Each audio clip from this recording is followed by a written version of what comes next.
참미 예수님, 오늘은 3월 16일 사순 제3주간 월요일입니다. 독서와 복음 말씀 봉독하도록 하겠습니다. 성부와 성자와 성령의 이름으로 아멘. 제1 독서입니다. 열왕기 학원의 말씀입니다. 그 무렵 아람 임금의 군대 장수인 나아만은 그의 주군이 아끼는 큰 인물이었다. 주님께서 나아만을 시켜 아람의 승리를 주셨던 것이다. 나아만은 힘센 용사였으나 나병 환자였다. 한 번은 아람군이 약탈하러 나갔다가 이스라엘 땅에서 어린 소녀 하나를 사로잡아 왔는데 그 소녀는 나아만의 아내 곁에 있게 되었다.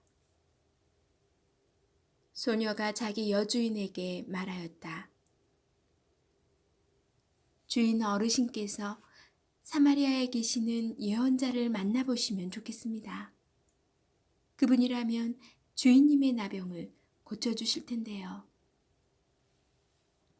그래서 나아만은 자기 주군에게 나아가 이스라엘 땅에서 온 소녀가 이러이러한 말을 하였다고 아뢰었다. 그러자 아람 임금이 말하였다. 내가 이스라엘 임금에게 편지를 써 보낼 터이니 가보시오.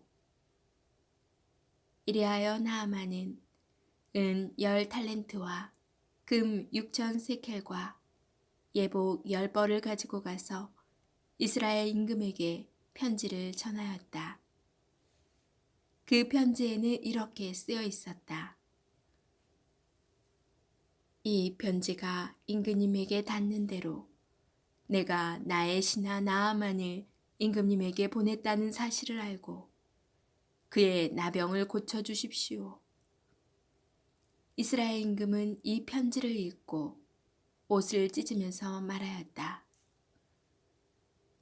내가 사람을 죽이고 살리시는 하느님이란 말인가? 그가 사람을 보내어 나에게 나병을 고쳐달라고 하다니. 나와 싸울 기회를 그가 찾고 있다는 사실을 그대들은 분명히 알아두시오. 하느님의 사람 엘리사는 이스라엘 임금이 옷을 찢었다는 소리를 듣고 임금에게 사람을 보내어 말을 전하였다. 임금님께서는 어찌하여 옷을 찢으셨습니까? 그를 저에게 보내십시오. 그러면 그가 이스라엘에 예언자가 있음을 알게 될 것입니다.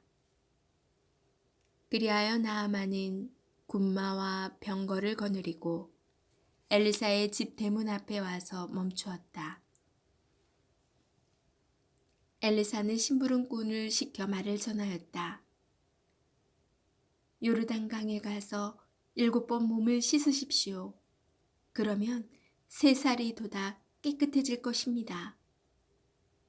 나아만은 화가 나서 발길을 돌리며 말하였다.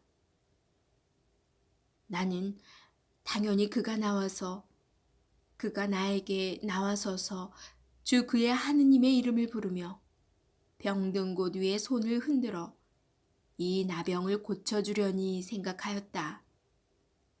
다마스쿠스의 강 아바나와 파르파르는 이스라엘의 어떤 물보다 더 좋지 않느냐?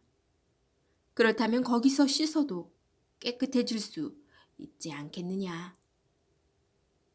나아만은 성을 내며 발길을 옮겼다.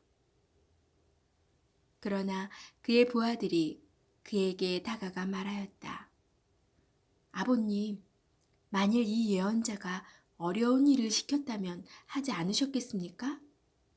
그런데 그는 아버님께 몸을 씻기만 하면 깨끗이 낫는다고 하지 않습니까? 그리하여 나아만은 하느님의 사람이 일러준 대로 요르단강에 내려가서 7번 몸을 담갔다. 그러자 그는 어린아이 살처럼 3살이 돋아 깨끗해졌다. 나아만은 수행원을 모두 거느리고 하느님의 사람에게로 되돌아가 그 앞에 서서 말하였다. 이제 저는 알았습니다. 온 세상에서 이스라엘 밖에는 하느님께서 계시지 않습니다.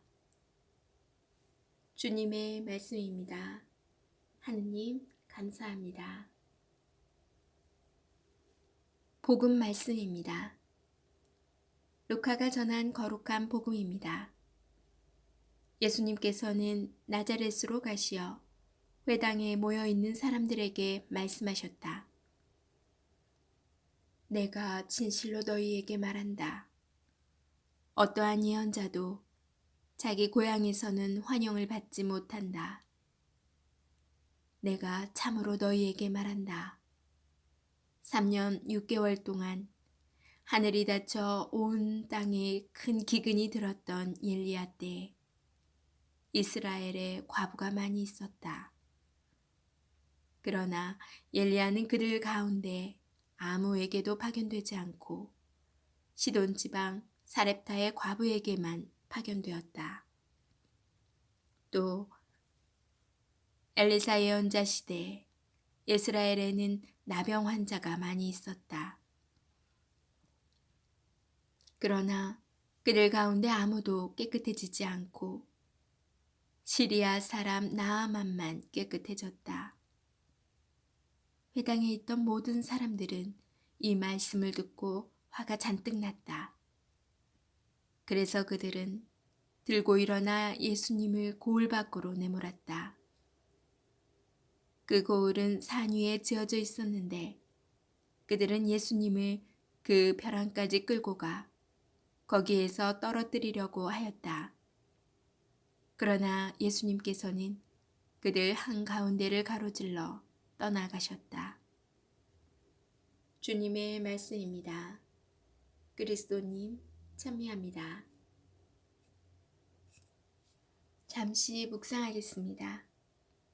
오늘 복음에서 예수님의 공생활을 본격적으로 알리는 사건은 나자렛 회당에서의 설교입니다. 이 설교에서 예수님께서는 구약 성경의 두 예언자 이야기를 통하여 이방인들에게도 복음이 선포된다는 것을 강조하십니다. 엘리야 예언자 시대에 비가 내리지 않아 가뭄과 기근이 들자 하느님께서는 엘리야를 시돈 지방 사렙타의 과부에게 보내십니다. 사렙타는 이방인의 지역입니다. 과부와 아들은 한 줌의 밀가루와 그것을 간신히 구울 수 있을 정도의 기름만을 가지고 있었습니다. 그들은 예언자에게 마지막 남은 밀가루와 기름으로 빵을 대접하고 그 이후에 그 집의 밀가루와 기름이 떨어지지 않습니다. 엘리사 시대에 하느님께서는 예언자를 통하여 시리아 사람 나아만의 나병을 고쳐주십니다. 용맹한 장수였지만 나병 환자였던 나아만은 사마리아 예언자의 소문을 듣고 이스라엘의 임금에게 병을 낫게 해달라고 청합니다. 이때 엘리사 예언자가 나아만의 나병을 낫게 하자 그는 하느님을 찬양합니다. 시리아 사람 나아만도 이방인입니다. 이렇게 예수님께서는 구약 성경에 나오는 이방인에 대하여 말씀하십니다. 이를 통하여 루카는 하느님의 구원이 유다인만을 향하지 않고 이방인도 포함한다고 강조합니다. 예수님 이전에 구약 시대에도 이미 하느님께서 엘리야와 엘리사를 사렙타의 과부와 시리아 사람 나아만에게 보내시어 이방인을 구원하셨다는 것을 되새겨 줍니다. 이것은 유다 민족에게만 구원이 주어진다고 믿었던 당시의 유다인들에게는 큰 충격이었을 것입니다. 그래서 나자렛 사람들은 예수님을 죽이려 합니다. 아멘. 성부와 성자와 성령의 이름으로 아멘. 네, 오늘 독서와 복음 말씀에서는 하느님께서 이방인들을 구원하시는 그런 모습을 보고 그 시대의 상황에는 유다인에게만 구원이 있을 거라 생각했던 그들에게 그러한 사실을 알려준 예수님을 죽이려 하는 그런 말씀이 나오는데요. 과연 지금 우리가 믿고 있는 그리스도인들만 구원을 받을 수 있을까라는 이 문제, 아직도 그렇게 생각하시는 또 기독교인들이 다른 교리를 가지신 분들이 있는 것 같아요. 이미 예전에 교황님께서도 말씀하셨듯이 하느님을 모르는 사람도, 몰랐던 사람도 구원을 받을 수 있다 하는 뜻에 맞게 살던 사람은 구원을 받을 수 있다고 말씀을 하신 적이 있어요. 그리고 제가 얼마 전에 뉴스에서 정말 감동적인 모습을 보았어요. 요즘처럼 힘든 이 시기, 마스크를 구할 수 없는 이 시기에 여러분도 보셨겠지만 그 파출소 앞에 어떤 분이, 지체 장애자 분이 마스크가 담긴 봉다리를 파출소 앞에 놓고 급히 도망치듯 달아나는 모습이 CC카메라에 찍힌 영상을 보았는데요. 그 소식을 듣고 정말 감동적이었어요. 그분이 하나님을 믿는 그리스도인인지 아닌지는 잘 모르겠어요. 비록 아니다 하더라도 그분의 그런 선한 마음, 하느님께서 서로 사랑하여라, 자기가 가진 것을 나눌 줄 아는, 또한 그런 돕고자 하는 마음, 측은지심의 마음이 있는 거예요. 그분 안에는.